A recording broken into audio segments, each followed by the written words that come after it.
اعوذ باللہ من الشیطان الرجیم، بسم اللہ الرحمن الرحیم۔ تو آئیے آغاز کرتے ہیں ایک بہت خوبصورت تحریر ابو یحییٰ کے قلم سے، جب زندگی شروع ہوگی۔ اس سلسلے میں آج ہمارا باب سویم کا آغاز ہے۔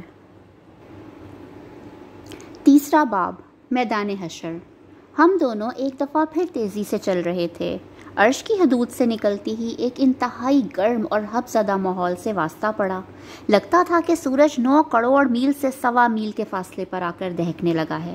ہوا بالکل بند تھی، لوگ پسینے میں ڈوبے ہوئے تھے، پانی کا نام و نشان نہ تھا۔ مجھ پر جام کوثر کا اثر تھا، وگرنہ اس ماحول میں تو ایک لمحہ بھی گزارنا ناممکن تھا۔ مگر میں دیکھ رہا تھا کہ ان گنت لوگ اسی ماحول میں بدحال گھوم رہے تھے، چہروں پر وحشت، آنکھوں میں خوف، بال خاک آلود، جسم پسینے سے شرابور، وجود مٹی سے اٹا ہوا، پاؤں میں چھالے اور ان چھالوں سے رستا ہوا خون اور پانی۔ یاس و ہراس کا یہ منظر میں نے زندگی میں پہلی بار دیکھا تھا۔ ہر طرف افراتفری چھائی ہوئی تھی، ہر کسی کو اپنی پڑی ہوئی تھی۔ میری نظریں کسی ایسے شخص کو تلاش کر رہی تھیں جسے میں جانتا ہوں۔ پہلی شخصیت جو مجھے نظر آئی وہ میرے اپنے استاد فرحان احمد کی تھی۔ انہوں نے دور سے مجھے دیکھا اور تیزی کے ساتھ میری نظروں سے اوجھل ہونے کی کوشش کرنے لگے۔ میں نے سالے سے کہا، انہیں روکو، یہ میرے استاد ہیں، میں ان سے بات کرنا چاہتا ہوں۔ مگر اس نے مجھے ان کی طرف بڑھنے سے روک دیا اور تعصب آمیز لہجے میں بولا، دیکھو عبداللہ، اپنے استاد کی رسوائی میں اور اضافہ مت کرو۔ اس وقت یہاں کوئی شخص اگر خوار و خراب ہو رہا ہے تو سمجھ لو اس کے ساتھ عدل ہو چکا ہے، وہ خدائی کسوٹی پر کھوٹا سکہ نکلا، اسی لیے اس حال میں ہے۔ میں نے تڑپ کر کہا، مگر ہم نے تو خدا پرستی اور آخرت کی سوچ اور اخلاق کی ساری باتیں انہی سے سیکھی تھیں۔ سیکھی ہوں گی، سالے نے بے پرواہی سے جواب دیتے ہوئے کہا، مگر ان کا علم ان کی شخصیت نہیں بن سکا۔ دیکھو، خدا کے حضور کسی شخص کا فیصلہ اس کے علم کی بنیاد پر نہیں ہوتا، اس کے عمل، سیرت اور شخصیت کی بنیادی حیثیت پر ہوتا ہے۔ علم صرف اس لیے ہوتا ہے کہ شخصیت درست بنیادوں پر تعمیر ہو سکے۔ جب تعمیر ہی غلط ہو تو علم نہیں، سانپ ہے۔ علم را برتن زنی مارے بود، علم را برتن زنی مارے بود، علم را بر دل زنی یارے بود۔ علم ظاہر تک رہے تو سانپ ہے اور دل میں اتر جائے تو دوست بن جاتا ہے۔ یہی تمہارے استاد کے ساتھ ہوا ہے۔ وہ ایک اچھے مصنف تھے، باتیں بھی اچھی کیا کرتے تھے، مگر ان کی سیرت و کردار ان کی باتوں کے مطابق نہ تھی۔ در حقیقت تمہارے استاد سانپ پال رہے تھے۔ آج علم کے ان سانپوں نے انہیں ڈس لیا ہے۔ آج یہاں جب تم لوگوں کو دیکھو گے تو ان کے ظاہر اور ان کی باتوں کے مطابق نہیں پاؤ گے، بلکہ ان کی شخصیت ٹھیک ویسے ہی نظر آئے گی جیسا کہ وہ اندر سے تھے۔ یاد رکھو، خدا لوگوں کو ان کے ظاہر اور ان کی باتوں پر نہیں پرکھتا، وہ عمل اور شخصیت کو دیکھتا ہے۔ خاص کر اہل علم کا احتساب آج کے دن بہت سخت ہوگا۔ جو باتیں دوسرے لوگوں کے لیے عذر بن جائیں گی، عالم کے لیے نہیں بن سکیں گی۔ مگر انہوں نے بڑی قربانیاں دی تھیں، میں نے ہار نہ مانتے ہوئے کہا۔ ہاں، مگر ان کا بدلہ انہیں دنیا ہی میں مل گیا تھا، سالے نے جواب دیتے ہوئے کہا۔ علم کی غلطیاں معاف ہو سکتی ہیں، مگر شخصیت اور عمل کی کمزوری آج کے دن اسی حال میں پہنچائے گی جس میں تمہارے استاد مبتلا ہوئے ہیں۔ خیر، ابھی تو یہ دن شروع ہوا ہے، دیکھو آخر تک کیا ہوتا ہے۔ میں صدمے کی حالت میں دیر تک گمسم کھڑا رہا۔ میں ایک یتیم شخص تھا جس کا کوئی رشتہ ناتا نہ تھا۔ میرے لیے جو کچھ تھے وہ میرے استاد تھے۔ انہوں نے میری سرپرستی کی، مجھے علم سکھایا، میری شادی کروائی اور زندگی میں ایک مقصد دیا۔ جو شخص میرے لیے باپ سے زیادہ مقدم تھا، اسے اس حال میں دیکھ کر مجھے ایک شوق لگا تھا۔ میں اس کیفیت میں اپنے ماحول سے قطعاً لا تعلق ہو گیا۔ میرے سامنے ان گنت لوگ بھاگتے، دوڑتے، گرتے پڑتے چلے جا رہے تھے۔ فضا میں شعلوں کے دہکنے کی آواز کے ساتھ لوگوں کے چیخنے، چلانے، رونے پٹنے اور آہوازاری کرنے کی آوازیں گونج رہی تھیں۔ لوگ ایک دوسرے کو برا بھلا کہہ رہے تھے، گالیاں دے رہے تھے، لڑ جھگڑ رہے تھے، الزام تراشی کر رہے تھے، آپس میں گتھم گتھا تھے۔ کوئی سر پکڑ کے بیٹھا تھا، کوئی منہ پر خاک ڈال رہا تھا، کوئی چہرہ چھپا رہا تھا، کوئی شرمندگی اٹھا رہا تھا، کوئی پتھروں سے سر ٹکرا رہا تھا، کوئی سینہ کوبی کر رہا تھا، کوئی خود کو کوس رہا تھا، کوئی اپنے ماں باپ، بیوی بچوں، دوستوں اور لیڈروں کو اپنی تباہی کا ذمہ دار ٹھہرا کر ان پر برس رہا تھا۔ ان سب کا مسئلہ ایک ہی تھا، قیامت کا دن آ گیا اور ان کے پاس اس دن کی کوئی تیاری نہ تھی۔ اب یہ کسی دوسرے کو الزام دیں یا خود کو برا بھلا کہیں، ماتم کریں یا صبر کا دامن تھامیں، اب کچھ نہیں بدل سکتا۔ اب تو صرف انتظار تھا کائنات کے مالک کے ظہور کا، جس کے بعد حساب کتاب شروع ہونا تھا اور پورے عدل کے ساتھ ہر شخص کی قسمت کا فیصلہ کر دیا جانا تھا۔ مگر میں ان سب سے بے خبر نہ جانے کتنی دیر تک اسی طرح گمسم کھڑا رہا۔ یکایک میرے قریب سے ایک آدمی چلایا، ہائے، اس سے تو موت اچھی تھی، اس سے تو قبر کا گڑھا اچھا تھا۔ یہ چیخ نما آواز مجھے واپس اپنے ماحول میں لے آئی۔ لمحہ بھر میں میرے ذہن میں ابتدا سے انتہا تک سب کچھ تازہ ہو گیا۔ میں نے گردن گھما کر صالح کی طرف دیکھا۔ اس کا چہرہ ہر قسم کے تاثر سے عاری تھا۔ وہ مستقل مجھے دیکھے جا رہا تھا۔ میری توجہ اپنی طرف مبذول پا کر وہ بولا، عبداللہ، تم میدان حشر کے احوال جاننے کے شوق میں اپنی جگہ چھوڑ کر یہاں آئے ہو، تو ایسے بہت سے مناظر تمہیں ابھی اور دیکھنے ہوں گے۔ میں تمہیں مزید صدمات سے بچانے کے لیے ابھی سے یہ بات بتا رہا ہوں کہ تمہاری بیوی، 3 بیٹیوں اور 2 بیٹوں میں سے تمہاری ایک بیٹی لیلا اور ایک بیٹا جمشید اسی میدان میں خوار و پریشان موجود ہیں۔ صالح کی یہ بات سن کر میرے پاؤں تلے سے زمین نکل گئی۔ مجھے چکر سا آیا اور میں سر پکڑ کر بیٹھ گیا۔ صالح میرے ساتھ ہی زمین پر خاموشی سے بیٹھ گیا۔ میری آنکھوں سے مسلسل آنسو بہہ رہے تھے، مگر یہاں کسی کو کسی کی کوئی پرواہ نہ تھی۔ کوئی کیوں بیٹھا ہے، کیوں کھڑا ہے، کیوں لیٹا ہے، کیوں رو رہا ہے، کیوں چیخ رہا ہے، کیوں ماتم کر رہا ہے، یہ کسی کا مسئلہ نہیں تھا۔ آج سب کو اپنی ہی پڑی تھی۔ ایسے میں کوئی رک کر مجھ سے میرا غم کیوں پوچھتا؟ لوگ ہمارے پاس سے بھی بے نیازی سے گزرتے چلے جا رہے تھے۔ کچھ دیر بعد میں نے صالح سے پوچھا، اب کیا ہوگا؟ ظاہر ہے حساب کتاب ہوگا، پھر اس کے بعد ہی کوئی حتمی بات سامنے آئے گی۔ اس کا جواب 2 ٹوک تھا۔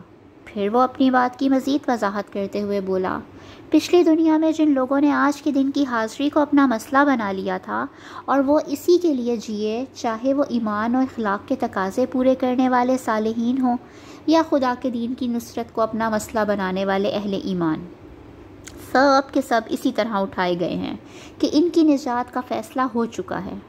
ان لوگوں نے زندگی میں صرف نیکیاں کمائی تھیں، خالق و مخلوق کے حقوق پورے کیے تھے، چنانچہ ان کی موت ہی ان کا پروانہ نجات بن کر ان کے سامنے آئی تھی، اور حشر کے دن انہیں شروع سے ہی عافیت نصیب ہو گئی۔ مگر گناہ تو سب کرتے ہیں، تو کیا ان لوگوں نے گناہ نہیں کیے تھے؟ میں نے پوچھا۔ ہاں، گناہ انہوں نے بھی کیے تھے، مگر ان کے چھوٹے موٹے گناہ ان کی نیکیوں نے ختم کر دیے، اور اگر کبھی کسی بڑے گناہ سے دامن آلودہ ہوا تو انہوں نے فوراً توبہ کے آنسوؤں سے ان داغوں کو دھو دیا تھا۔ ایسے تمام صاف ستھرے پاکیزہ لوگ اس وقت عرش کے سائے کے نیچے موجود ہیں۔ ان لوگوں کا رسمی حساب کتاب ہوگا، جس کے بعد ان کی کامیابی کا اعلان کر دیا جائے گا۔ اس کے برعکس جن لوگوں کے اعمال نامے میں کوئی ایسا بڑا جرم ہوا جو ایمان ہی کو غیر مؤثر کر دے، جیسے کفر، شرک، منافقت، قتل، زنا بالجبر، ارتداد، یتیموں کا مال کھانا، اللہ کی حدود کو پامال کرنا اور اسی نوعیت کے دیگر جرائم وغیرہ، تو میزان عدل میں ایسے لوگوں کے گناہوں کا پلڑا بھاری ہوگا اور انہیں جہنم کی سزا سنا دی جائے گی۔ صالح نے قانون کی تفصیلی وضاحت کی۔ لیکن انسان تو ان 2 انتہاؤں کے درمیان بھی ہوتے ہیں، ان کا کیا ہوگا؟ میں نے سوال کیا تو صالح نے جواب دیا، ہاں، ان 2 انتہاؤں کے درمیان وہ لوگ ہیں جن کے پاس ایمان اور کچھ نہ کچھ عمل صالح کا سرمایہ بھی ہے، مگر وہ دنیا میں گناہ بھی کرتے رہے اور توبہ بھی نہیں کی۔ ایسے لوگوں کو اپنے گناہوں کی پاداش میں حشر کے دن کی سختیاں جھیلنی ہوں گی۔ اس کے بعد نجات کا کوئی امکان پیدا ہوگا۔ آج جو لوگ میدان حشر میں پھنسے ہوئے ہیں وہ یا تو مجرمین ہیں جنہیں آخر کار جہنم میں پھینکا جائے گا، یا پھر وہ اہل ایمان ہیں جن کا دامن گناہوں سے داغدار ہے، سو جس کے گناہ جتنے زیادہ اور جتنے بڑے ہوں گے، آج کے دن اسے اتنا ہی خوار و خراب ہونا ہوگا۔ کم گناہ والوں کو حساب کتاب کے آغاز پر ہی نجات مل جائے گی، مگر جیسا کہ میں نے بتایا کہ دنیا کی زندگی کے سینکڑوں برس تو گزر چکے ہیں، ان لوگوں کو ابتدا میں نجات بھی ملی، تو یہ حشر کی سختیاں دنیا کی 50 سالہ زندگی کے گناہوں کا نشہ حرن کرنے کے لیے بہت ہے۔ جبکہ جن کے گناہ زیادہ ہیں ان کو تو نہ جانے ابھی کتنے ہزار یا لاکھ سال تک اس سخت ترین ماحول کی شدت، سختی اور ہول جھیلنا ہوگا۔ صالح کی بات سن کر میں نے دل میں سوچا کہ دنیا میں گناہ کتنے معمولی لگا کرتے تھے، مگر آج یہ کس طرح مصیبت میں ڈھل گئے ہیں۔ کاش لوگ اپنے گناہوں کو چھوٹا نہ سمجھتے اور مستقل توبہ کو اپنا معمول بنا لیتے۔ وہ غیبت، چغل خوری، اسراف، نمود و نمائش، الزام و بہتان وغیرہ کو معمولی چیز نہ سمجھتے، اللہ اور بندوں کے حقوق کی پامالی کو چھوٹا نہ خیال کرتے، اللہ تعالیٰ کی نافرمانی سے بچتے اور رسول کریم صلی اللہ علیہ وآلہ وسلم کی پیروی کرتے، تو آج یہ دن نہ دیکھنا پڑتا جہاں ایک گناہ کی تھوڑی سی لذت سینکڑوں برس کی خواری میں بدل چکی ہے۔ پھر میں نے اس سے دریافت کیا، کیا اس وقت کسی کو یہ معلوم ہے کہ اس کی نجات ہوگی یا نہیں، اور ہوگی تو کس طرح ہوگی؟ صالح نے جواب دیا، یہی اصل مصیبت ہے، یہاں کسی کو یہ معلوم نہیں کہ اس کا مستقبل کیا ہے، نجات کی کوئی امید ہے یا نہیں، یہ کوئی نہیں جانتا سوائے اللہ تعالیٰ کے۔ اسی لیے رسول اللہ اور دیگر انبیاء مسلسل یہ دعا کر رہے تھے کہ حساب کتاب شروع ہو جائے۔ اس کے نتیجے میں اہل ایمان کو یہ فائدہ ہوگا کہ وہ مجرمین سے الگ ہو کر حساب کتاب کے بعد نجات پا جائیں گے۔ تم جانتے ہو آج کے دن انفرادی طور پر نہ کسی کے لیے زبان سے کوئی حرف نکالا جا سکتا ہے اور نہ اس کی کوئی گنجائش ہے۔ خوشی کی بات یہ ہے کہ رسول اللہ صلی اللہ علیہ وآلہ وسلم کی یہ دعا قبول ہو چکی ہے۔ یہ بات خلیفہ رسول ابوبکر صدیق نے تمہیں خود بتائی ہے۔ مگر ابھی تک حساب کتاب تو شروع ہوتا نظر نہیں آتا، میں نے حیرت سے پوچھا تو صالح بولا، دعا قبول ہوئی ہے مگر اس پر عمل درآمد اللہ تعالیٰ اپنی حکمت اور مصلحت کے تحت ہی کریں گے۔ ہو سکتا ہے کہ ابھی تک پوری دنیا سے لوگ قبروں سے نکلنے کے بعد یہاں پہنچے ہی نہ ہوں۔ کیا مطلب؟ لوگ اتنے برسوں بعد بھی یہاں نہیں آئے؟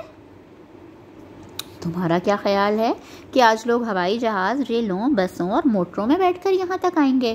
آج سب پیدل دوڑتے آ رہے ہیں۔ اسرافیل کے سور نے لوگوں کو اسی سمت آنے کے لیے مجبور کر دیا تھا۔ آج سمندر پاٹ دیے گئے ہیں اور پہاڑ ڈھا دیے گئے ہیں، اس لیے لوگ سیدھا یہاں آ رہے ہیں، مگر ظاہر ہے پیدل آتے ہوئے وقت تو لگے گا۔ البتہ صالحین کے ساتھ فرشتے تھے جو انہیں فوراً یہاں لے آئے۔ بہرحال جب تک حساب کتاب شروع نہیں ہوتا ہم یہاں موجود لوگوں کے احوال دیکھ لیتے ہیں، ایسے شاید تم اسی مقصد کے لیے یہاں آئے تھے۔ صالح نے یہ الفاظ کہے اور میرے جواب کا انتظار کیے بغیر میرا ہاتھ تھامے آگے بڑھنے لگا۔ اس وقت شدید گرمی سے چہرے تپ رہے تھے، ہر طرف گرد و غبار اڑ رہا تھا، لوگ گروہوں کی شکل میں اور تنہا تنہا ادھر سے ادھر پریشان گھوم رہے تھے۔ میری متلاشی نظریں اپنے کسی شناسہ کو ڈھونڈ رہی تھیں، مگر کہیں کوئی شناسہ صورت نظر نہیں آ رہی تھی۔ اچانک ایک طرف سے ایک لڑکی نمودار ہوئی اور قبل اس کے کہ میں اس کی شکل دیکھ پاتا وہ میرے قدموں میں گر کر بے بسی سے رونے لگی۔ میں نے قدرے پریشانی سے صالح کی سمت دیکھا۔ اس نے سپاٹ لہجے میں لڑکی سے کہا، کھڑی ہو جاؤ۔ اس کے لہجے میں نہ جانے کیا تھا کہ میری ریڑھ کی ہڈی میں سنسناہٹ دوڑنے لگی۔ لڑکی بھی سہم کر کھڑی ہو گئی۔ میں نے اس کا چہرہ دیکھا، یہ چہرہ خوف، اندیشے اور غم کے سائے سے سیاہ پڑ چکا تھا۔ چہرے اور بالوں پر مٹی پڑی ہوئی تھی، پیاس کے مارے ہونٹوں پر پپڑیاں جمی ہوئی تھیں اور وحشت زدہ آنکھوں میں خوف و دہشت کا رنگ چھایا ہوا تھا۔ کرب کی ایک لہر میرے وجود کے اندر اتر گئی۔ میں نے اس کے چہرے کو جب پہلی دفعہ دیکھا تھا تو بے ساختہ چشم بددور کہا تھا۔ میدہ شہاب گورا رنگ، کھڑا کھڑا ناک نقشہ، کتابی چہرہ، گلابی ہونٹ، نیلی آنکھیں اور گہرے سیاہ بال۔ خدا نے اس چہرے کو قدرتی حسن سے اس قدر نوازا تھا کہ زیب و زینت کی اسے حاجت نہ تھی، مگر آج یہ چہرہ بالکل بدل چکا تھا۔ ماضی کا جمال روز حشر کے حزن و ملال کی تہ میں کہیں دفن ہو چکا تھا۔ سراپائے حسرت، سراپائے وحشت، سراپائے اذیت اور مجسم ندامت، یہ وجود کسی اور کا نہیں، میرے چہیتے بیٹے جمشید کی بیوی اور اپنی بڑی بہو ہما کا تھا، جو حسرت و یاس کی ایک زندہ تصویر بن کر میرے سامنے کھڑی تھی۔ ابو جی مجھے بچا لیجئے، میں بہت تکلیف میں ہوں، یہاں کا ماحول مجھے مار ڈالے گا۔ میں نے ساری زندگی کوئی تکلیف نہیں دیکھی، مگر لگتا ہے کہ اب میری زندگی میں کوئی آسانی نہیں آئے گی۔ اللہ کے واسطے مجھ پر رحم کیجیے، آپ اللہ کے بہت محبوب بندے ہیں، مجھے بچا لیجیے۔ یہ کہتے ہوئے ہما ہچکیاں لے کر رونے لگی۔ جمشید کہاں ہے؟ میں نے ڈوبے ہوئے لہجے میں دریافت کیا۔ وہ یہی تھے، وہ بھی آپ کو ڈھونڈ رہے ہیں، مگر یہ اتنی بڑی جگہ ہے اور اتنے سارے لوگ ہیں کہ کسی کو ڈھونڈنا ناممکن ہے۔ ان کا حال بھی بہت برا ہے، وہ مجھ سے بہت ناراض تھے۔ انہوں نے ملتے ہی مجھے تھپڑ مار کر کہا تھا کہ تمہاری وجہ سے میں برباد ہو گیا۔ ابو میں بہت بری ہوں، میں خود بھی تباہ ہو گئی اور اپنے خاندان کو بھی برباد کر دیا۔ پلیز مجھے معاف کر دیں اور مجھے بچا لیں۔ اللہ کا عذاب بہت خوفناک ہے، میں اسے برداشت نہیں کر سکتی۔ ہما فریاد کر رہی تھی اور اس کی آنکھوں سے آنسوؤں کی لڑیاں بہہ رہی تھیں۔ میرے دل میں پدری محبت کا جذبہ جوش مارنے لگا۔ وہ بہرحال میری بہو تھی، مگر اس سے پہلے کہ میں کچھ کہتا، صالح اسی سپاٹ لہجے میں بولا، یہ بات تمہیں دنیا میں سوچنی چاہیے تھی ہما بی بی، آج تمہاری عقل ٹھکانے آ گئی ہے، مگر یاد رہے کہ دنیا میں تم کیا تھیں۔ شاید تمہیں یاد نہ آئے، میں یاد دلاتا ہوں۔ یہ کہتے ہوئے صالح نے اشارہ کیا اور یخلق ایک منظر سامنے آنے لگا۔ یہ جمشید اور ہما کا کمرہ تھا۔ مجھے لگا کہ میرے ارد گرد کا ماحول غائب ہو چکا ہے اور میں اسی کمرے میں ان دونوں کے ہمراہ موجود ہوں اور براہ راست سب کچھ دیکھ اور سن رہا ہوں۔ جمشید، اب میں اس ملک میں نہیں رہ سکتی، اب ہمیں کسی ویسٹرن کنٹری میں شفٹ ہو جانا چاہیے۔ ڈریسنگ ٹیبل کے سامنے بیٹھی ہوئی ہما نے اپنے کٹے ہوئے بالوں کو برش کرتے ہوئے کہا۔ جمشید بیڈ پر لیٹا ٹی وی دیکھ رہا تھا۔ اس نے کوئی جواب نہیں دیا۔ تم نے سنا جمشید میں نے کیا کہا؟ یس، میں نے سن لیا، لیکن میرا پورا خاندان یہاں ہے، میں انہیں چھوڑ کر کیسے جاؤں؟ بالکل ویسے ہی جیسے تم ان کا گھر چھوڑ کر میرے ساتھ الگ ہو چکے ہو۔ یہاں کی بات اور ہے، میں ہفتے میں ایک دفعہ جا کر ان سے مل تو لیتا ہوں۔ دوسرا یہ کہ فارن ٹرپ تو ہم ہر سال ہی کر لیتے ہیں، پھر ہمیں باہر شفٹ ہونے کی کیا ضرورت؟ نہیں، اب بچے بڑے ہو رہے ہیں، میں چاہتی ہوں کہ ان کی پرورش باہر ہی ہو، لیکن میں یہ چاہتا ہوں کہ میرے بچے میرے ماں باپ کی صحبت کا فائدہ اٹھائیں۔ میں تو اپنے ماں باپ کی نیکی کا کوئی حصہ نہیں پا سکا، لیکن کم از کم میری اولاد تو نیک ہو۔ انہی کی صحبت سے تو میں اپنی اولاد کو بچانا چاہتی ہوں۔ میرے ایک بچے کو بھی اپنے ددیال کی ہوا لگ گئی تو اس کی زندگی خراب ہو جائے گی۔ اس کے ساتھ ہی فون کی گھنٹی بجی۔ جمشید نے فون اٹھایا، دوسری طرف سے کچھ کہا گیا۔ جمشید نے اچھا کہہ کر ریسیور نیچے رکھ دیا اور ہما کو مخاطب کر کے کہا، تمہارے پاپا ہمیں نیچے بلا رہے ہیں۔ پھر ہما کی بات کا جواب دیتے ہوئے بولا، تم آخر کار میرے ماں باپ کے بارے میں اتنی نیگیٹو کیوں ہو؟ انہوں نے میری خوشی کی خاطر تمہیں بہو کے طور پر قبول کیا، حالانکہ تمہارے انداز و اطوار انہیں بالکل پسند نہیں تھے۔ تم مجھے لے کر الگ ہو گئیں، تب بھی انہوں نے برا نہیں مانا۔ بس بس رہنے دو، ہما تنک کر بولی۔ انہیں میرے انداز و اطوار ناپسند تھے، مگر تم میرے عشق میں دیوانے ہو رہے تھے، اس لیے انہوں نے مجبوراً تمہیں مجھ سے شادی کی اجازت دی۔ تم ان سے الگ ہو کر یہاں زیادہ اچھی زندگی گزار رہے ہو، پاپا کے بزنس میں شریک ہو، کروڑوں میں کھیلتے ہو۔ جمشید، مجھ سے شادی کر کے تم سراسر فائدے میں رہے ہو، تم نے کوئی نقصان نہیں اٹھایا۔ پتہ نہیں کیوں تمہاری باتیں سن کر کبھی کبھی ابو کی یاد آ جاتی ہے کہ نفع نقصان کا فیصلہ آخرت کے دن ہوگا۔ یار یہ فضول مذہبی باتیں ختم کرو، مجھے ان سے چڑھاتی ہے۔ کوئی قیامت وغیرہ نہیں آنی، لاکھوں برس سے دنیا کا سسٹم ایسے ہی چل رہا ہے۔ If you are smart, powerful and wealthy, you are the winner. All others are losers and idiots. And you know this judgment day talk is nothing but rubbish. ویسے فار یور کائنڈ انفارمیشن، میرے پاپا نے اپنے پیر صاحب سے یہ guarantee لے رکھی ہے کہ قیامت میں وہ انہیں بخشوا دیں گے۔ ان کو بہت سے پیسے دیتے ہیں میرے پاپا۔ ہاں، ہم جس طرح ناجائز منافع خوری، قانون کی خلاف ورزی اور دیگر حرام ذرائع سے پیسہ کماتے ہیں، اس کو کہیں تو پاک کرنا ہوگا۔ مجھے سب معلوم ہے، تمہارے پاپا اور چودھری مختار صاحب کئی بزنس میں پارٹنر ہیں اور 2 نمبر کے ہتھ کنڈوں سے پیسے کماتے ہیں۔ اچھا، اتنا ہی حلال حرام کا خیال ہے تو چھوڑ دو پاپا کا بزنس۔ بزنس تو چھوڑ دوں، مگر تمہیں کیسے چھوڑ دوں؟ مجھے معلوم ہے کہ اس کے بعد جاب کرنے سے نہ تمہارے خرچے پورے ہوں گے اور نہ میں تمہارا لیونگ سٹینڈرڈ مینٹین کر سکوں گا۔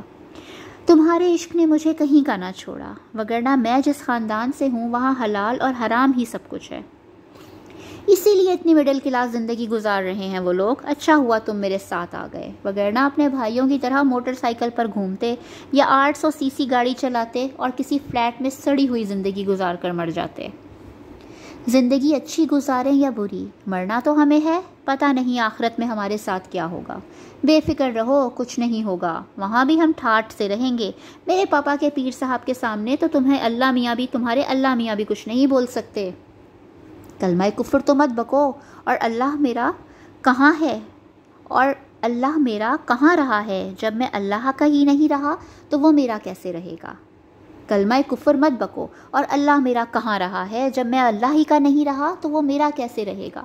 یہ جملہ کہتے ہوئے جمشید کا لہجہ بھرا گیا اور اس کی آنکھوں میں نمی آ گئی، مگر ہما اس کے بہتے ہوئے آنسوؤں کو نہیں دیکھ سکی. اس کا سارا دھیان آئینے کی طرف تھا. اب وہ اپنے میک اپ سے فارغ ہو چکی تھی، اس لیے ڈریسنگ ٹیبل کے سامنے سے اٹھتے ہوئے بولی، اچھا چھوڑو یہ فضول باتیں، نیچے چلو، پاپا انتظار کر رہے ہوں گے. سالے نے دوبارہ اشارہ کیا اور منظر ختم ہو گیا، لیکن ساتھ ہی ہما کی ہر امید کو بھی ختم کر گیا. سالے نے اسی سفاک اور قاتل لہجے میں سختی کے ساتھ کہا، تم نے دیکھا، تمہاری زبان سے نکلا ہوا ایک ایک لفظ ریکارڈ کر لیا گیا ہے. تو جاؤ ہما بی بی، اپنے پیر صاحب کو ڈھونڈو جو تمہیں بخشوا سکتے ہیں اور جن کے سامنے اللہ تعالیٰ بھی. سالے نے جملہ ادھورا چھوڑ دیا، مگر ہما کے الفاظ دہراتے وقت اس کے لہجے میں جو غضب آ گیا تھا اس سے میں خود ہل کر رہ گیا. ہما بھی بری طرح خوفزدہ ہو گئی. اس سے پہلے کہ سالے کچھ اور کہتا وہ روکتی چیختی وہاں سے بھاگ گئی. اس منظر میں جمشید کو دیکھ کر میری حالت پھر ڈاواڈول ہو چکی تھی. ظاہر ہے کہ ہما کی طرح وہ بھی اس سختیوں بھرے میدان میں پریشان حال پھر رہا ہوگا. میں سوچ رہا تھا کہ جمشید اس حال میں میرے سامنے آ گیا تو میں کیا کروں گا. میں اسی سوچ میں غلطاں تھا کہ سالے نے میری کمر تھپ تھپا کر کہا، آؤ چلتے ہیں. نہ جانے اس کی تھپکی میں کیا بات تھی کہ میں نے محسوس کیا کہ میرے اوپر طاری ہونے والی پریشانی کی کیفیت بہت ہلکی ہو گئی ہے. میں قدرے بشاشت سے اس کے ساتھ چلنے لگا. ارد گرد پھر وہی پریشان اور وحشت زدہ لوگوں کی ہلچل تھی. ہم کچھ ہی دور آگے چلے تھے کہ سامنے سے چودھری مختار صاحب آتے نظر آئے. انہوں نے شاید مجھے دیکھ لیا تھا اور میری ہی طرف آ رہے تھے. چودھری صاحب میرے بیٹے جمشید کے سسر کے بزنس پارٹنر تھے. اس حیثیت میں میری ان سے رسمی واقفیت تھی. میرے قریب آتے ہی انہوں نے مجھ سے گلے ملنے کی کوشش کی جسے سالے نے آگے بڑھا کر یہ کہتے ہوئے ناکام بنا دیا، دور رہ کر بات کرو. اس کا لب و لہجہ اتنا درست تھا کہ مجھے بھی اس سے اجنبیت محسوس ہونے لگی. اپنی اس رسوائی کے باوجود چودھری صاحب کے جوش میں کمی نہ آئی. وہ کہنے لگے، مجھے یقین تھا کہ عبداللہ صاحب آپ مجھے ڈھونڈتے ہوئے ضرور آئیں گے. آپ کو یاد ہے عبداللہ صاحب، میں نے ایک مسجد تعمیر کرائی تھی جس میں آپ بھی نماز پڑھا کرتے تھے. اس کے علاوہ بھی میں غریبوں و مسکینوں کی مدد کیا کرتا تھا. مجھے یاد ہے چودھری صاحب، میں نے دھیرے سے انہیں جواب دیا. بس تو اب آپ ہی میری سفارش کر دیجئے. میں بہت دیر سے پریشان گھوم رہا ہوں. یہاں تو جس کو دیکھو اپنی ہی پڑی ہے، نہ کوئی کچھ بتاتا ہے نہ سیدھے منہ بات کرتا ہے. یہ آخری بات کہتے ہوئے انہوں نے بے اختیار سالے کی طرف دیکھا. میں نے بھی گردن گھما کر سالے کی طرف دیکھا. اس نے لمحہ بھر کے لیے مجھے دیکھا اور پھر چودھری صاحب کے چہرے پر نظریں گاڑتے ہوئے بولا، آپ نے مسجد ضرور بنوائی تھی، مگر اللہ تعالیٰ کے لیے نہیں بلکہ اپنی نیک نامی کے لیے. جب پیسے اللہ کو دیے جاتے ہیں تو گردن جھکی ہوتی ہے، ہاتھ بندھے ہوتے ہیں، لہجہ پست ہوتا ہے اور دل میں عاجزی اور خوف ہوتا ہے. مگر آپ کے معاملے میں ایسا نہیں تھا. آپ اپنا نام چاہتے تھے سو دنیا میں نام ہو گیا. اب تو آپ کو حساب دینا ہوگا کہ یہ پیسہ کمایا کس طرح تھا. اور ہاں، اچھے کاموں پر تو آپ کبھی کبھار ہی پیسے خرچ کیا کرتے تھے. یہ کیوں نہیں بتاتے کہ ملک کی ایک مشہور اداکارہ کا قرب خریدنے کے لیے آپ نے کروڑوں روپے خرچ کر دیے تھے. آپ کے کھاتے میں زنا کا گناہ ہے، ایک دفعہ کا نہیں بلکہ بار بار کا گناہ. الگ الگ عورتوں کے ساتھ زنا کا گناہ. ملک کی مشہور اداکاراؤں اور فیشن ماڈلز کے ساتھ آپ کے تعلقات تھے. خرچ کو تو چھوڑیے، آپ کی تو آمدنی میں بھی رزق حرام کی وافر ملاوٹ تھی. آپ ملاوٹ کرتے تھے، ذخیرہ اندوزی کرتے تھے، لوگوں کو حد سے زیادہ منافع لے کر چیزیں فروخت کرتے تھے. بجلی چوری، دھوکہ دہی، ملازمین کے حقوق میں ڈنڈی مارنا یہ آپ کے کاروبار کے بنیادی اصول تھے. اپنی ترقی کی انتہا پر پہنچ کر آپ نے ایک میڈیا گروپ بنا لیا تھا. جس کے ایک ٹی وی چینل پر آپ لوگوں کو خوش کرنے والے مذہبی پروگرام دکھاتے اور دوسرے پر آرٹ اور انٹرٹینمنٹ کے نام پر معاشرے میں حیا باختہ رویے عام کرتے تھے۔ آپ جانتے تھے کہ دنیا میں کامیابی کا راز لوگوں کو خوش کرنا ہے۔ کاش آپ یہ جان لیتے کہ دنیا اور آخرت میں کامیابی کا راز لوگوں کو نہیں، خدا کو خوش کرنا ہے۔ صالح بے تکان بول رہا تھا اور الفاظ اس کی زبان سے تیر بن کر نکل رہے تھے۔ ان کا سامنا کرنا چودھری صاحب کے لیے ممکن نہ تھا، مگر ان کے لیے کوئی جائے فرار نہ تھی۔ وہ گردن جھکائے سنتے رہے۔ صالح کے لب و لہجے کی سختی نے چودھری صاحب کے چہرے پر تاریکی پھیلا دی تھی، مگر اس نے اسی پر بس نہیں کیا اور کہنے لگا، ذرا پیچھے دیکھیے چودھری صاحب، آپ کے پیچھے آپ کی محبوبہ بھی کھڑی ہے۔ چودھری صاحب گھبرا کر پیچھے پلٹے۔ میں نے بھی نظر اٹھا کر چودھری صاحب کے پیچھے دیکھا۔ سامنے ایک انتہائی مکروہ شکل و صورت کی بوڑھی عورت کھڑی تھی، جس کے جسم سے بدبو کے بھپکے اٹھ رہے تھے۔ صالح نے میری پشت پر ہاتھ رکھا، جس کے بعد مجھے یہ ناقابل برداشت بدبو آنا بند ہو گئی، لیکن چودھری صاحب کے لیے یہ بدبو ابھی تک باقی تھی۔ وہ بد شکل بڑھیا چودھری صاحب کہتے ہوئے آگے بڑھی۔ اس بڑھیا کے قرب سے خوف زدہ ہو کر چودھری صاحب پیچھے ہٹنے لگے اور پھر بے اختیار بھاگنے لگے۔ وہ عورت یا بلا جو کوئی بھی تھی، ان کے پیچھے ہاتھ پھیلا کر دوڑنے لگی۔ یہ عورت کون تھی؟ ان کے دور جانے کے بعد میں نے صالح سے پوچھا۔ یہ چودھری صاحب کی وہ داشتہ اور تمہارے زمانے کی مشہور اداکارہ، رقاصہ، ماڈل چمپا تھی۔ صالح نے اس بد شکل عورت کا تعارف کرایا تو میں نے حیرت سے کہا، چمپا؟ مگر وہ تو بہت خوبصورت تھی اور لوگ اس کے حسن کی مثالیں دیا کرتے تھے۔ ہاں، مثالیں دینے کے علاوہ اسے اپنا آئیڈیل بھی بناتے تھے۔ اب دیکھ لو لوگوں کے اس آئیڈیل کی شکل کیسی ہو چکی ہے۔ یہ عورت اپنے بھڑکیلے اور نیم اریاں رقصوں سے معاشرے میں فحاشی پھیلاتی تھی۔ اب خدا کا فیصلہ یہ ہے کہ جن دلوں پر راج کرتی تھی، جہنم میں انہی لوگوں پر اسے عذاب بنا کر مسلط کر دیا جائے گا۔ صالح نے ہنستے ہوئے جواب دیا۔ میں دل میں سوچنے لگا کہ میرے زمانے میں فحاشی شاید انسانی تاریخ میں سب سے زیادہ بڑھ چکی تھی۔ ٹیلی ویژن نے گھر گھر اس طرح کی اداکاراؤں کے جلوے بکھیر دیے تھے۔ اس دور کے تمام معاشروں نے فحاشی اور عریانی پھیلانے والی ایسی خواتین کو عزت کے بلند ترین مقام پر بٹھا دیا تھا۔ فلمی اداروں اور ٹی وی چینلز کے مالکان کے نزدیک وہ عورتیں مال کمانے کا سب سے سستا اور آسان ذریعہ تھی، جن کے فحش رقصوں، دلربا اداؤں اور کم لباسی کو بیچ کر یہ لوگ اپنی دولت میں اضافہ کیا کرتے تھے۔ نوجوان ان کے دیوانے تھے اور اپنے ہونے والی بیویوں میں ان کی صورتیں اور نخرے تلاش کرتے تھے۔ لڑکیاں انہی کے انداز و لباس کی نقل کر کے خود کو سنوارا کرتی تھیں۔ انہی کی وجہ سے شریف مگر عام شکل و صورت والی کتنی ہی لڑکیاں معاشرے میں بے وقت ہو گئی تھیں۔ ان میں سے کتنی تھیں جو اپنے آنگن میں بہاروں کی راہ تکتے تکتے سفید بالوں کی خزاں رت تک جا پہنچیں، اور کتنی تھیں جو معاشرے کی ناقدری کے داغ کو اپنی شرافت کی چادر میں چھپائے دنیا سے رخصت ہو گئیں۔ میرے چہرے پر دکھ کے آثار واضح تھے۔ یہ آثار صالح نے پڑھ لیے تھے۔ وہ میرا ہاتھ تھامے خاموشی سے ایک طرف بڑھنے لگا اور پھر کچھ دیر بعد ایک جگہ جا کر ٹھہر کر بولا، خدا نے تمہارے دکھوں کو دور کرنے کا ایک انتظام کیا ہے، مگر بہتر ہوگا کہ اسے دیکھنے سے قبل گزری ہوئی دنیا کا یہ منظر بھی دیکھ لو۔ اس کی زبان سے یہ الفاظ نکلے ہی تھے کہ میرے سامنے ایک منظر فلم سکرین کی طرح چلنے لگا۔ مجھے لگا کہ میں اس منظر کا ایک حصہ ہوں اور بیان ہوئے بغیر ہر حقیقت کو سمجھ رہا ہوں۔ صبح کی روشنی کھڑکی پر پڑے پردوں کو خاطر میں نہ لاتے ہوئے کمرے کے اندر داخل ہونے لگی تھی۔ کالج جانے کا وقت ہو رہا تھا، مگر شائستہ کی ہمت نہیں ہو رہی تھی کہ اس سردی میں بستر سے نکلے اور کالج جانے کی تیاری کرے۔ وہ عام طور پر فجر کی نماز پڑھ کر کچھ دیر مطالعہ کرتی تھی اور پھر کالج کی تیاری، مگر آج وہ نماز پڑھ کر دوبارہ بستر میں لیٹ گئی تھی۔ کل رات ہی سے اس کی طبیعت کچھ ناساز تھی۔ نہیں، مجھے کالج جانا ہوگا ورنہ اسٹوڈنٹس کا بہت نقصان ہوگا، اور پھر امی ابو کے لیے ناشتہ بھی تو بنانا ہے۔ اس نے دل میں سوچا اور ہمت کر کے بستر سے اٹھ گئی۔ دھیرے سے چلتے ہوئے وہ برابر والے کمرے کی طرف گئی جو اس کے والدین کا تھا۔ اس نے آہستہ سے دروازہ کھول کر دیکھا، وہ دونوں گہری نیند سو رہے تھے۔ اس کے چہرے پر ایک اطمینان بخش مسکراہٹ آ گئی۔ شائستہ نے اپنی ساری زندگی اپنے گھرانے کے نام کر دی تھی۔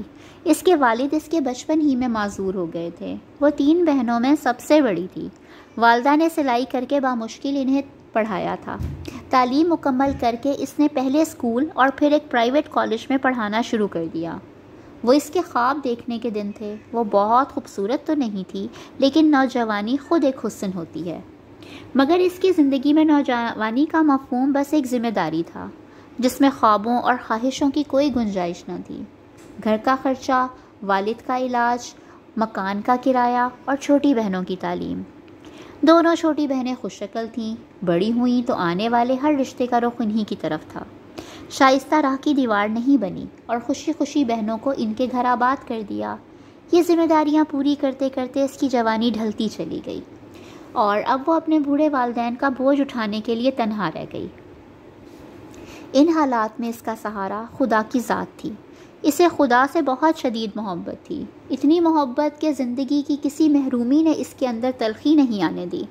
وہ نماز روزے کی پابند تو بچپن سے تھی، مگر خدا کی محبت کی یہ مٹھاس اسے اس کے روحانی استاد عبداللہ صاحب کی کتابیں پڑھ کر ملی تھی، اور اب یہ اس کی زندگی کا مشن تھا کہ وہ خدا کی بندگی اور محبت کی یہ مٹھاس اپنے نوجوان طلبہ تک منتقل کرے۔ وہ ایک بہترین استاد تھی اور اس کے طلبہ اس کی بہت عزت کرتے تھے، اس لیے وہ اس کی باتیں ہمیشہ توجہ سے سنتے اور شائستہ شوق سے انہیں پڑھاتی تھی۔ مگر آج نہ جانے کیوں اس کا دل بہت اداس تھا۔ شاید طبیعت کی خرابی کا اثر تھا کہ وہ ڈپریشن کی کیفیت میں تھی۔ ناشتے سے فارغ ہو کر وہ آئینے کے سامنے کھڑی کالج جانے کے لیے تیار ہو رہی تھی۔ اس نے اپنے چہرے کو غور سے دیکھا۔ ڈھلتی جوانی کے سارے اثرات اب ظاہر ہو رہے تھے۔ وہ ایک کرب کے ساتھ مسکرائی اور خود کو مخاطب کر کے دھیرے سے بڑبڑائی، شائستہ تم ہار گئیں، تمہارے حصے میں تنہائیوں کے سوا کچھ نہیں آیا۔ یہ کہتے ہوئے اس نے آنکھیں بند کر لیں۔ شاید یہ اس کا اعتراف شکست تھا، مگر اسی لمحے استاد عبداللہ کی ایک بات اس کے کانوں میں گونجنے لگی، جو خدا سے سودا کرتا ہے وہ کبھی نقصان نہیں اٹھاتا۔ ایک مسکراہٹ کے ساتھ اس نے آنکھیں کھولیں اور ٹھہرے ہوئے لہجے میں بولی، دیکھتے ہیں، دیکھ لیں گے، اب وقت ہی کتنا بچا ہے۔ منظر ختم ہو گیا۔ میں نے سالے کی سم دیکھ کر کہا، میں تو اس لڑکی کو نہیں جانتا۔ اب جان لوگے، ویسے جو تم لکھتے تھے وہ بہت دور تک جاتا تھا۔ سالے نے جواب دیا اور ساتھ ہی میرا ہاتھ تھامے ایک سمت آگے بڑھنے لگا۔ تھوڑی دیر بعد ہم ایک ایسی جگہ پہنچے جہاں ویسے ہی سخت گیر فرشتے نظر آئے، جیسے عرش کی سمت عام لوگوں کو بڑھنے سے روکنے کے لیے کھڑے تھے، مگر سالے کو دیکھ کر انہوں نے ہمارا راستہ چھوڑ دیا۔ ذرا دور چل کر ہمارے سامنے ایک دروازہ آ گیا۔ سالے نے دروازہ کھولا اور میرا ہاتھ تھامے اندر داخل ہو گیا۔ یہ دروازہ ایک دوسری دنیا کا دروازہ تھا، کیونکہ اس کے دوسری طرف حشر کے پریشان کن ماحول کے برعکس منظر پھیلا ہوا تھا۔ میں نے بے اختیار بولا، سالے ہم واپس نبیوں کے کیمپوں کی طرف تو نہیں آ گئے؟ اس نے مسکرا کر کہا، ہاں تمہارا دکھ تو یہیں آ کر دور ہو سکتا ہے۔ ہم چلتے ہوئے ایک شاندار خیمے کے قریب پہنچے۔ اس کے دروازے پر ایک انتہائی باوقار اور پر نور چہرے والے ایک صاحب کھڑے تھے۔ یہ میرے لیے بالکل اجنبی تھے۔ قریب پہنچ کر سالے نے ان سے میرا تعارف کروایا۔ یہ عبداللہ ہیں، محمد رسول اللہ صلی اللہ علیہ وآلہ وسلم کی امت کے آخری دور کے امتی، اور آپ نحور ہیں، یرمیہ نبی کے انتہائی قریبی ساتھی۔ نحور، آپ انہی سے ملنا چاہ رہے تھے نا؟ یہ ایک عظیم پیغمبر کے صحابی کا مجھ سے تعارف بھی تھا اور یہ وضاحت بھی کہ میں یہاں کیوں موجود ہوں۔ میں نے نحور سے مصافحے کے لیے ہاتھ بڑھایا، لیکن انہوں نے پرجوش انداز میں مجھے اپنے گلے سے لگا لیا۔ میں نے اسی حال میں ان سے کہا، یرمیہ نبی سے ملاقات کا شرف تو مجھے ابھی تک حاصل نہیں ہوا، لیکن آپ سے ملنا بھی کسی اعزاز سے کم نہیں۔ یرمیہ نبی کے حالات اور زندگی میں میرے لیے ہمیشہ بڑی رہنمائی رہی۔ مجھے ان سے ملنے کا بہت اشتیاق ہے۔ یہ کہتے ہوئے میرے ذہن میں بنی اسرائیل کے اس عظیم پیغمبر کی زندگی گھوم رہی تھی۔ 6 صدی قبل مسیح میں بنی اسرائیل بدترین اخلاقی انحراف کا شکار تھے، اور اسی بنا پر اپنے زمانے کی سپر پاور عراق کے حکمران بخت نصر کے ہاتھوں سیاسی مغلوبیت کے خدائی عذاب میں مبتلا ہو چکے تھے، مگر ان کے لیڈروں نے قوم کی اصلاح کرنے کی بجائے ان کے یہاں سیاسی غلبے کی سوچ عام کر دی۔ یرمیہ نبی نے بنی اسرائیل کو ان کی اخلاقی اور ایمانی گمراہیوں پر متنبع کیا اور انہیں سمجھایا کہ اس وقت کی سپر پاور سے ٹکرانے کی بجائے اپنی اصلاح کریں۔ مگر ان کی قوم نے اصلاح کرنے کی بجائے انہیں کنویں میں الٹا لٹکا دیا اور پھر بخت نصر کے خلاف بغاوت کر دی۔ اس کے بعد بخت نصر عذاب الہی بن کر نازل ہوا اور اس نے یروشلم بیت المقدس کی اینٹ سے اینٹ بجا دی۔ 6 لاکھ یہودی قتل ہوئے اور 6 لاکھ کو وہ غلام بنا کر اپنے ساتھ لے گئے۔ میں اسی سوچ میں تھا کہ نحور نے میری بات کا جواب دیتے ہوئے کہا، انشاءاللہ ان سے بھی جلد ملاقات ہو جائے گی، مگر سرے دست تو میں آپ کو کسی اور سے ملوانا چاہتا ہوں۔ یہ کہتے ہوئے انہوں نے دوسرے خیمے کی طرف اشارہ کر کے کسی کو آواز دی، ذرا باہر آنا، دیکھو تو تم سے کون ملنے آیا ہے۔ نحور کی آواز کے ساتھ ہی ایک لڑکی خیمے سے نکل کر ان کے برابر آ کھڑی ہوئی۔ یہ لڑکی اپنے حلیے سے کوئی شہزادی اور شکل و صورت میں پرستان کی کوئی پری لگ رہی تھی۔ اس لڑکی نے گھندر جھکا کر مجھے سلام کیا اور مجھے مخاطب کر کے کہا، آپ مجھے نہیں جانتے، مگر میرے لیے آپ میرے استاد ہیں اور اس رشتے سے میں آپ کی روحانی اولاد ہوں۔ میرا نام شائستہ ہے۔ گمراہی کے اندھیروں میں خدا کے سچے دین کی روشنی میں نے آپ کے ذریعے سے پائی تھی۔ خدا سے میرا تعارف آپ نے کرایا تھا۔ خدا کے ساتھ انسان کا اصل تعلق کیا ہونا چاہیے، یہ میں نے آپ ہی سے سیکھا تھا۔ آج دیکھیے، خدا نے مجھ پر احسان کیا اور اب میں ایک عظیم نبی کے صحابی کی بیوی بننے جا رہی ہوں۔ تھوڑی دیر قبل صالح نے اسی لڑکی کو مجھے دکھایا تھا، مگر اب اس کی حالت میں جو انقلاب آ چکا تھا، اسے دیکھ کر میں دنگ رہ گیا۔ لیکن اسے اس طرح دیکھ کر مجھے جتنی خوشی ہوئی اس کو میں الفاظ میں بیان نہیں کر سکتا۔ میں نے شائستہ سے کہا، میری طرف سے آپ دونوں کو دلی مبارکباد ہو۔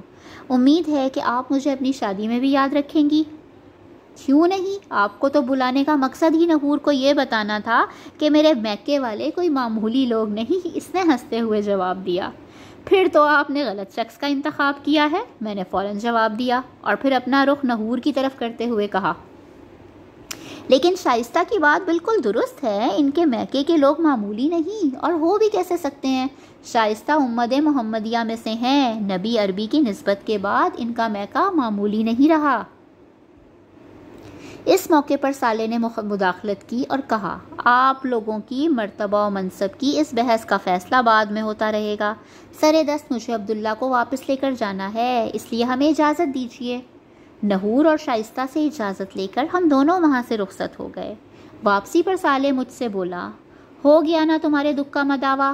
میں نے خدا کی اپنے بندوں پر عنایات کا جو مشاہدہ ابھی کیا تھا، اس نے میری قوت گویائی سلب کر لی تھی، اس لیے میں خاموش رہا۔ صالح اپنی بات جاری رکھتے ہوئے بولا، یہ لڑکی اپنے صبر کی وجہ سے اس مقام تک پہنچی ہے۔ خدا نے اس لڑکی کو سخت حالات اور معمولی شکل و صورت کے ساتھ آزمایا تھا، مگر اس نے محروم ہونے کے باوجود صبر، شکر اور سچی خدا پرستی کی راہ اختیار کی، اور آج تم نے دیکھ لیا کہ جو پچھلی دنیا میں پانے سے محروم رہ گئے، ان کا صبر آج انہیں کس بدلے کا مستحق بنا رہا ہے۔ میں چلتے چلتے رکا، اپنی نظریں اٹھا کر آسمان کو دیکھا، آسمان والے کو دیکھا اور پھر اپنی گردن جھکا لی۔ چلیں جی، ہمارے تیسرے باب کا بھی اختتام ہوا۔ اب انشاءاللہ نیکسٹ ویڈیو میں آپ سے ملاقات ہوگی چوتھے باب کے ساتھ۔ تب تک اپنا خیال رکھیے گا۔ اللہ حافظ۔ اور ہاں، چینل کو سبسکرائب اور لائک کرنا نہ بھولیے گا۔